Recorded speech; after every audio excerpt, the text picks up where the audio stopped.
Amen. So ngayon ay atin pong itakil yung patungkol po sa salita ng Diyos na matatagpuan po natin sa Kawikaan chapter 24 verse 16 na kung saan ang verse na ito ay ang pamagat ng ating mensahe ngayon, ating bubulay-bulayin ay ito, ang kakayahang bumangong muli.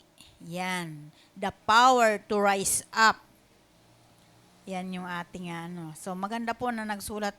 So paalala po yung ating pong devotion. Hiwalay po yan sa ating journal ng mentoring para hindi po magulo yung inyong pag-recap. So sabi po diyan sa Proverbs 24 verse 16, no matter how often honest people fall, they always get up again. But disasters destroys the wicked. Sabi sa Tagalog, mabuting balita, Biblia, sapagkat siya ay makakatayong muli, mabuwal man ng 7 ulit, ngunit ang masama ay dagling nababagsak sa panahon ng kahirapan. Aming Diyos na makapangyarihan sa lahat, maraming salamat po, O Diyos, sa gabing ito for giving us this opportunity, for giving us this time na kami ay makaparito, Panginoon, sa iyong templo na aming pinagtitipunan upang patuloy muli kami na makapag-aral, mapunuan kami sa pamamagitan ng karunungan na mula sa iyo. At dalangin ko, Panginoon, nawa ang aming mga pandinig ay lumiwanag ang aming paningin at yung aming puso igit sa lahat. Patuloy mo itong hawakan upang walang anumang, Panginoon, na mga obstacles or hadlang na pumasok sa amin upang hindi namin maunawaan ang salita mo sa oras na ito. Salamat po, Panginoon, sa pagkakataong ito. Marapat lamang na ibalik ko sa iyo ang napakataas na papuri, pasasalamat, kalwalhatian sa iyong dakilang pangalan. In Jesus' name we pray. Amen. Palakpakan po muna natin ang ating Diyos na buhay. Praise the Lord. So ulitin ko po, sapagkat siya'y makakatayong muli, mabuwal man ng 7 ulit. Ngunit ang masamay ay dagling nababagsak sa panahon ng kahirapan. Praise the Lord. So alam niyo po ba na ang mensahe na ito ay napakahalaga sa atin ngayon na naglilingkod sa Panginoon sa kabila ng mga sitwasyon. So mahirap po na kung titingnan sa ating mga ginagamit ng Panginoon na sa kabila ng pinagdadaanan natin ay ito tayo, naglilingkod tayo. Minsan kahit na pastor, nararanasan din yan. Yung bang hindi mo alam kung paano ka tatayo, hindi natin alam kung paano, saan tayo mag-uumpisa, magsisimula.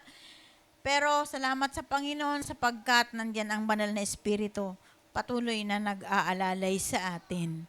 So, dito sa talata na ito ay makikita po natin na pinangako ng Panginoon sa pamamagitan ni David Haring Solomon sa kanyang sinulat na kawikaan, nakasabihan na kung saan pinangako niya na ang mga matuwid ay sabi nga kahit na 7 ulit man itong madapa, sila ay babangong muli. Pero yung mga masasama, sila ay masisira sa pamamagitan ng kahirapan. Amen. So, alam niyo po na sa bawat sitwasyon ng buhay natin, napapanahon ito. So, sabi dito, it is a profound message about yung pagiging matatag, resilience, about grace, and about redemption. Kung mapapansin natin. So, parang ang hirap hagilapin. Ang hirap pagtagpiin. Pero ang katotohanan, ito ay patungkol sa mensahe sa atin, pagpapalaala sa atin, patungkol sa ating pagiging matatag, patungkol sa biyaya ng Panginoon at sa katubusan. Yung pagbawi ba, yung tayo ay bumabawi, amen po. 'Di ba kasi dati, 'di ba, tayo ay minsan ay nadapa pero bumabawi. Bakit? Nagagawa natin yan, it's because of the grace ng ating Diyos na buhay. So ito'y nagtuturo sa atin bilang isang mga mananampalataya na ang totoong sukat ng bawat isa sa atin ay hindi ito nakabase sa ating mga kabiguan. Amen. Lagi natin niyang tatandaan. It teaches us that we as a believers True measure is not defined by our failures, but by our willingness to get back up through God's strength. So, ibig sabihin, sabi dito, yung sa pamamagitan ng kabutihan at kagandahang loob ng Diyos, hindi nasusukat yung ating mga sarili bilang mga mananampalataya sa pamamagitan ng ating mga kabiguan, bagkus nasusukat ito sa pamamagitan ng ating pagnanasa na makabangong muli sa pamamagitan ng lakas at habag ng Diyos. So, pinaalala po sa atin na kung saan na kahit man tayo ay madapa, hindi pa rin tayo talo. Bakit? Because God's grace and power lift us up. So yan, kung bakit, sabi sa mabuting balita, Biblia, it reminds us that even when we fall, we are not defeated because God's grace and power lift us up. So anong ibig sabihin? Sabi sa Tagalog, bilang mga mananampalataya, ang tunay na sukatan natin ay hindi ang ating mga kabiguan, kundi ang ating kahandaang bumangon muli sa pamamagitan ng lakas ng Diyos. Yan. So, wag nating ituring na kabiguan yung ating mga failures. Kasi hindi diyan nasusukat. Yung iba, dahil failure sila, ayaw na nilang bumangon. Minsan, yun pa yung ginagawa nilang hakbang para sila maging mayabang. Amen po ba? So, ating aralin yung tunay na, yung realidad na kung paano ang pagbagsak. So, let's take a look, the reality of the fall. So, the word fall in Scripture doesn't necessarily mean an act of rebellion. So, ibig daw sabihin po, yung salitang pagbagsak sa salita ng Diyos, hindi ito ibig sabihin na nagre-rebelde na tayo. Bagkus, it composes human weakness, hardship, mistakes, and to setbacks we face while striving to do what is right. So, ibig sabihin, sa salita ng Diyos kasi, yung fall, ito yung taglagas. Diba? Sa buhok na lang, diba? Kapag naglalagas, nag-hair fall ako, literally. So, sabi sa salita ng Diyos, pag sinabing fall, ito yung tinatawag na taglagas. So, may mga season kasi tayo. Mayroon naman, sa Biblia, mayroon ding spring season, na kung saan ito naman yung tagsibol. So, naniwala ba kayo? Sa literal na kasabihan, sabi nila, pag buwan daw po ng Agosto, yung para bang taglagas. Amen ba? Totoo ba? Yung parang taghirap nga, yun sinasabi. Sa Biblia, taglagas, yung biblical na season. May taglagas, mayroong springtime na kung saan ito naman yung tagsibol, yung maraming mga pagpapala. Amen po. So, sabi dito, not a final defeat. So, ibig sabihin, pag sinabi natin, pag pinag-usapan natin yung pagbagsak, hindi ito talaga yung totoo na tayo'y talo na. The number 7, nga, di ba sabi doon, kahit 7 ulit daw tayo na madapa, pero mababangon tayong muli.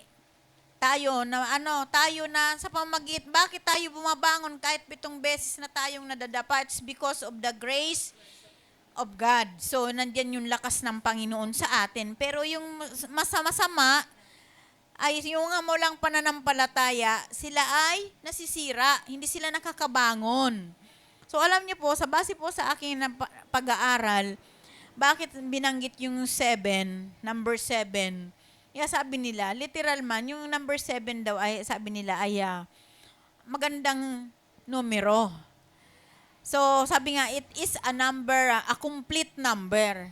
So, ibig sabihin, kapag mayroon ka nito, it symbolizes completion, or symbolizes of being complete, suggesting that the righteous might experience continuous obstacles and failures, but those do not destroy them. So, ibig sabihin, kahit na 7 times man tayong madapa, hindi tayo nito masisira. Amen. Kahit na patuloy tayong nakakaranas ng mga hadlang, ng mga kabiguan, pero itong mga hadlang na ito, mga kabiguan, hindi ito ang makakapagsira sa atin. Amen po? Sabi nga po ng isa po na kasabihan na kung saan isinulat ni F. Scott Fitzgerald, sabi dito, it says that never confuse a single defeat with a final defeat. So, ibig sabihin, huwag kailanman ipagkamali ang iisang pagkatalo bilang isang huling pagkatalo. So, ibig sabihin, sa pasimula na natalo ka, huwag mong ipalagay na talo ka na habang buhay. Amen po? So, sabi nga, kahit na 7 times na tayo ay mabigo, bumagsak man, tayo ay makakabangong muli. So, ito yung dapat natin na makita dito sa tunay na realidad na minsan bumabagsak ang mga Kristiyano. And then, makikita rin natin dito yung universality, ibig sabihin yung pangkalahatan, yung idea na kung saan even the most faithful stumble. A believer's journey is not a path of flawless perfection, but a trajectory of continued growth. Ibig sabihin, kahit na mga tapat at may mga malalim na pananampalataya ay nagkakamali din or nadadapa. Sabi nga, ang paglalakbay ng isang mananampalataya ay hindi landas ng walang kapintasang perpekto. So, ibig sabihin, yung ating mga nilalakaran, yung paglakad natin bilang isang mga mananampalataya, hindi tayo lumalakad doon sa landas na kung saan sasabihin nila na na perpekto na agad. Kumot lumalakad tayo sa katwiran ng Diyos ay perpekto na agad. Sabi nga, si Lord lamang yung perfect. So tayo, hanggat hindi tayo kinukuha ng Panginoon, bumabalik sa Panginoon, hindi pa tayo magiging perfect. Magiging perfect lang tayo kapag bumalik na si Lord at tayo ay kukuhanin na. Amen po ba? Dadagitin. O kung kapag tayo ay wala na, yun na, yung bubuhayin na tayo, doon lamang tayo masisignifies na tayo ay mga perfecto na. So, hindi ito sinusukat sa kawalan ng pagkakamali, kundi sa habag at pagpapasensya at araw-araw na pag-usad palapit sa Diyos. So, yan. So, hindi daw ito ibig sabihin, kung tayo mananampalataya, ay talagang lumalakad na tayo sa perpektong daanan. So, hindi pa rin. Hindi ibig sabihin na hindi na tayo magkakamali. Sa pamamagitan ng pagpasensya, sa pamamagitan ng habag at araw-araw na pag-usad. Ang mahalaga, umuusad. Nag-grow. Amen po ba? Kasi nakakaawa naman kapag hindi natin makita na tayo'y nag-grow. So, what for na tayo'y umuupo, nagpapamentor kung hindi naman pala tayo natututo? So, what for na nandyan kayo? Hindi pala ninyo natututunan kung paano ang gumawa ng mag-devotion. I'm glad natuto na si Nanay Mila mag-devotion. So, katuturo, kasi gusto niyang umusad. Alam niyo po ba, siguro nakita kasi doon ng Panginoon yung heart ni Nanay Mila din sa kanyang yung desire niya na matuto. Matagal din. Amen. Matagal po. Matagal po siyang tinuruan na mag-devotion ng kanyang upline na leader. Pero biyaya po ng Panginoon, okay na yung kanyang devotion. So, yun po yung sinasabi na umuusad sa pamamagitan ng habag, pagpapasensya, sa araw-araw na pag-usad, palapit sa Diyos. Amen. Then, yung kakayahang bumangong muli, the power to rise again. So, makita natin dito na even though 7 times tayong madapa, pero meron tayong kakayahang bumangon muli. It's because of the grace and the redemption of our Lord Jesus Christ. Sabi dito, what separates the righteous from the wicked is not the absence of failure, but the ability to recover. Yan. So, sabi dito, ang taong matuwid ay maaring madapa ng maraming beses. Yan. So, ang tao daw na matuwid ay maaring madapa ng maraming beses. Pero, ano ang sabi? Babangon pa rin sila. Ayan. So, yan yung makikita natin dito. Mayroon tayong kakayahan na bumangon muli. Even though 7 times tayong madapa, wag nating sabihin na yung first time natin na pagkadapa ay forever na tayong nadapa. Amen po. Sabi nga, we must try and try until we succeed. Yan. Kapag hindi ka naman nagsubok, ay hindi ka naman magtatagumpay. Amen po ba? So, makikita natin dito, sa binasa natin na salita ng Diyos sa Proverbs 24:16 is that yung divine na strength, banal na kalakasan na tumutukoy sa espiritual na kapangyarihan at kakayahan na ibinibigay ng Diyos sa atin upang malampasan ang mga kahinaan at pagsubok sa buhay. Yan. So, yun yung makikita natin doon. Sabi nga, we as a believers, we do not get back up by our own will, power alone. Through faith in Jesus Christ, the strength we recover is fueled by God's sustaining grace and power. So, ang lakas ng ating nababawi ay pinagmumula ng nagpapatuloy na biyaya at kapangyarihan ng Diyos. Yan, yung lakas na, yung divine strength na nasa Panginoon, yun yung nagbibigay sa atin ng sustainable na strength. So, makita pa natin dito yung distinction. Anong ibig sabihin? Yung pagkakakilanlan, yung pagkakaiba, yung katangian. When calamity strikes, the wicked lack this divine foundation and stumble. Kapag daw yung kalamidad dumarating, yung mga mahihina, ay wala silang spiritual na pundasyon. Kaya sila bumabagsak kapag yung mga ibig sabihin ng calamity, yung mga matitinding pagsubok. Yan, yun, wala silang divine na foundation. Tayo ba, mayroon ba tayong divine na foundation? Amen. So, mayroon tayo. Kaya yung mga yung mga wicked, yung mga masasama, wala sila nito. Kaya kapag in-strike sila, rekta ng pagsubok, diretso sila, stumble sila, bumabagsak sila. Kasi wala man lang silang proteksyon. Wala silang kapangyarihan ng Diyos na pundasyon. Kaya mag-iingat tayo na wag na tayong ma-fall. Amen po. Kasi ang hirap kapag na-fall, minsan na ang hirap panumbalikin kapag yung puso natin puno ng fried chicken, ang hirap panumbalikin ang presensya ng Diyos. Kahit na magpuri tayo ang buong maghapon at magdamag, kapag wala sa iyo ang Espiritu ng Diyos, kapag ikaw ay tinalikuran nito, ang hirap hagilapin. Amen po ba? Kapag yung pride sa puso ay lumampas ng ulo, ego na yon. Kaya ang hirap na hagilapin, mahirap nang kausapin. Amen po ba? So, sabi dito, the righteous, however, rely on God's forgiveness and restoration to keep moving forward. So tayo na sabi nga, yung mga matutuwid, yung mga mananampalataya na hindi sumusuko, ay patuloy na nakadepende sa Panginoon, sa paghingi ng tawad, paghingi ng panumbalikin mo ako, Panginoon, na siya ay makapagpatuloy, na makamove on sila, makasulong, hindi paurong. Amen po ba? Kaya nakakaawa naman ito na wala silang karunungan, na bigla na lang silang nafo-fall. Kaya parang out of balance na sila.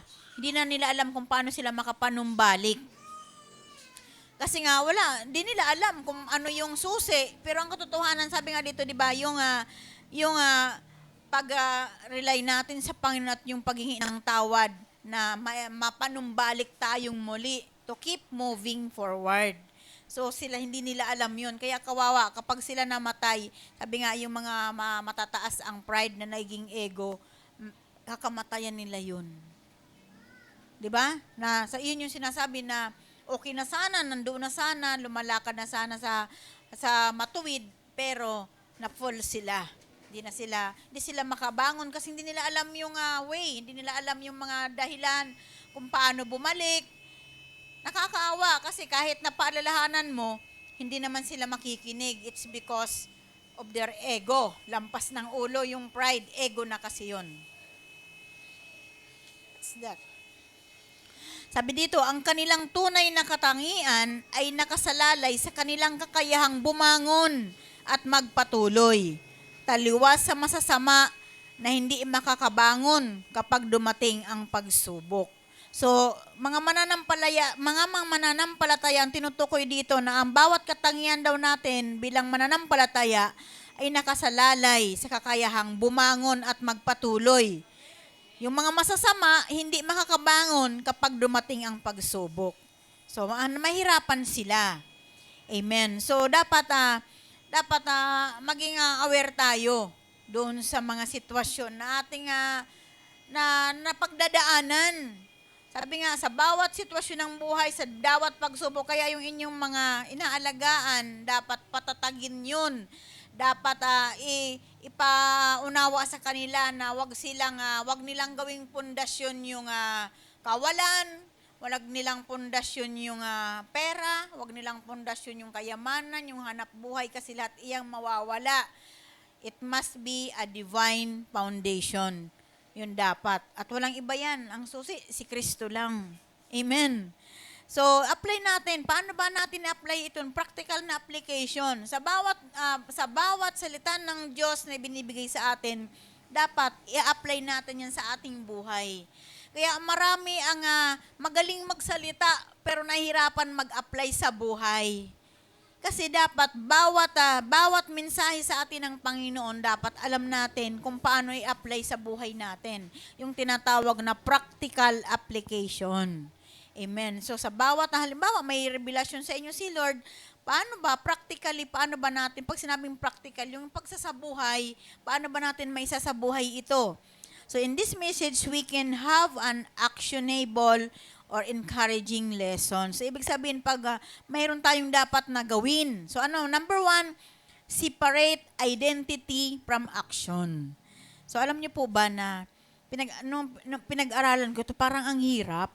So, it involves psychology. Yung pag-aaral ng utak. So, nung pinag-aaralan ko ito, paano ba ito mai-apply sa buhay natin? Separate identity from action. Paano natin mahiwalay yung ating katangian sa ating mga ginagawa? Amen. Our recent failures do not define our identity in Christ. So, ibig sabihin, yung ating mga kasalukuyan na mga pagkabigo ay hindi nakabase yung ating katangian sa harapan ng Diyos. Tandaan po natin yan.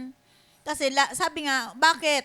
Kasi lahat na sitwasyon, kung ano man yung sitwasyon na mayroon tayo ngayon o pinagdadaanan natin, it's our own choice. Amen? Choice natin yun. Kasi hindi naman gusto ng Panginoon na manatili ka doon, manatili kang naka-fall. Kaya nga may season. There is a season, mayroong tagsibol, mayroong tagtuyot, yun na nga, yung fall season, taglagas. Meron naman na spring season na kung saan tagsibol. Amen po ba? We can be knocked down without being knocked out. Anong ibig sabihin nito? Ito ay tumutukoy sa konseptong psychological or psychology na kung saan ang isang individual ay nakikita ang kanyang sarili o ang kanyang katauhan na hiwalay sa kanyang mga ginagawa. Amen? So, pag in-apply natin ito, pag pinag-usapan di ba ang psychologist kasi, ang mga nag-aaral ng psychology, ang pinag-aaral nila yung utak ng tao. So, dapat tayo makita natin, mahiwalay natin yung ating identity doon sa ating mga aksyon, yung ating mga ginagawa. Lagi nating tatandaan, lahat na ating mga sitwasyon na pinagdadaanan, mga failures natin, hindi iyan nakabase sa ating katangian sa harapan ng Diyos. Kasi si Lord, sabi nga, we are created into a Christ-likeness. Number 1 na yun, katangian natin na Christ-likeness tayo, kawangis tayo ni Kristo. So, yung mga failures nating kinakaharap ngayon, hindi naman yun failures ni Lord Tayo naman ang pumili noon Kaya dapat ihiwalay natin yung ating sariling katauhan sa ating mga ginagawa. Yung katauhan ito na mayroong pundasyon si Kristo. Yung ginagawa natin, ito yung bunga, yung mga failures natin, bunga ito ng ating mga gawa. Nakukuha nyo ba? Amen. So, then we must embrace godly resilience. So, ibig sabihin means staying strong through life hardship. So, ibig sabihin, para hindi tayo makaranas ng pag-fall, dapat tayo ay manatili. We must stay strong through life hardship. Kahit na gaano kahirap ng buhay, manatili tayo nga, magpakatatag tayo sa piling ng Diyos. Amen po ba? So, alam niyo po, mayroon pong pagkakaiba yung knockdown at saka yung knockout. Amen. Alam niyo po ba kung ano yung difference between the two words? Yung knockdown, yung nabuwal. At yung knockout, siya yung natalo, bumagsak. Alam niyo na yon sa mga laro, di ba, sa boxing, ay knockout, natalo. Knockout si Pacman, natalo. Or knockout yung kanyang kalaban. Yung knockdown, nabuwal lang siya. Amen po ba? Praise God. So, we must embrace godly resilience. Acknowledge our missteps, confess them, and accept God's forgiveness. Utilizing His grace to stand up again and keep running again. So, i-acknowledge natin yung ating mga maling hakbang, missteps, maling hakbang, at i-confess natin yun at tanggapin natin yung kapatawaran na mula sa Diyos. I-utilize natin yung biyaya ng Panginoon upang tayo ay makapanatiling nakatayo at makapanatili tayo na lumalakad doon sa tamang lakad na kasama si Kristo. So sabi nga, mayroon tayong banal na katatagan, kakayahang bumangon mula sa mga pagsubok sa pamamagitan ng pananalig sa Diyos. Sa halip na umasa sa sariling lakas, pagtanggap ng kapayapaan at gabay na kanyang ibinibigay sa gitna ng unos. Dapat ganun tayo. We must embrace godly resilience. Resilience, R-E-S-I-L-L-I-N-C-E. Resilience. Yung pagpapatuloy. Kapangyarihan ng Diyos. Sa kapangyarihan ng Diyos. So, sabi nga, kapag ito nga, bigyan natin ng pansin yung sinabi dito na we must separate identity from actions. So kapag inaral natin ito, literally na pag-aaral, this is known as dissociation. Pag sinabing dissociation, ibig sabihin, ang sarili ay hindi nakatali o nakadepende sa iyong mga kilos o nagawang pagkakamali. Ang isang tao ay nakakaramdam ng tila hiwalay ang kanyang isip o pagkatao sa kanyang katawan at mga ginagawa.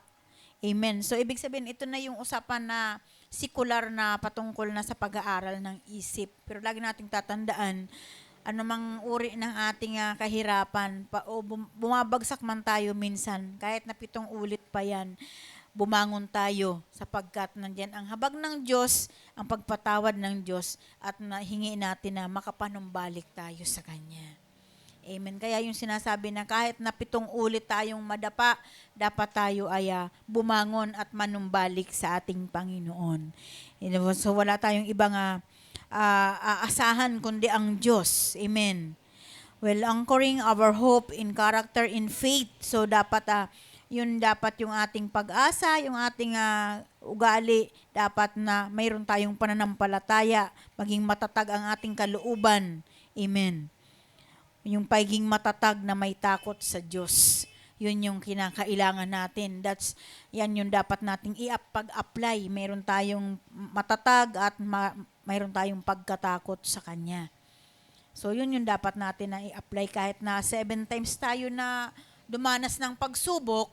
Ilang pagsubok na bang naranasan nyo simula nung nakilala nyo si Kristo?